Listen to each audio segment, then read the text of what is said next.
Hi, I'm Dr. David Hill, and today we're going to talk about how to relieve sinus pressure in the ear.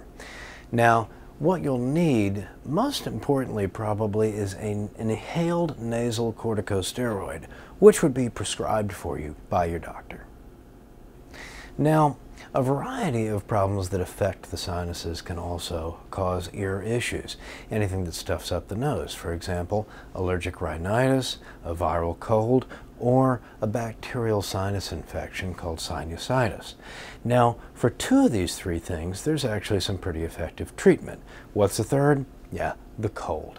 For a cold, you may be able to use 2 or 3 days of a nasal decongestant like Afrin, which you could buy over the counter. For a sinus infection or for allergies causing pressure in the ears, your best bet is a class of medications called inhaled corticosteroids or nasal corticosteroids. These are forms of steroids that you squirt up into the nose. They decrease the allergic reaction and inflammation inside the nose and help drain pressure from the sinuses and the ears. You have to take these medicines for at least 3 or 4 days to see a decent effect, usually 5 days to a week, really. So these are not things that you take just as needed like you would Afrin or a nasal decongestant similar to it.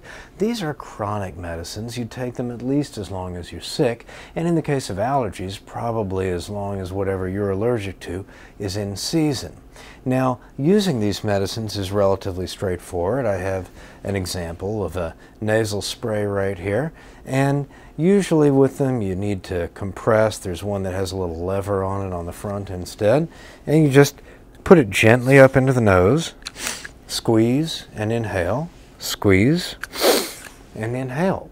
You don't want to give a big kind of snork back, because then it's all going to run down the back of your throat and you're not going to like that flavor. So when you're done with the squeezing, just kind of stand upright or lean forward and let the medicine sit there in your nose rather than trying to suck it all the way down. Talking about how to relieve sinus pressure in the ears, I'm Dr. David Hill.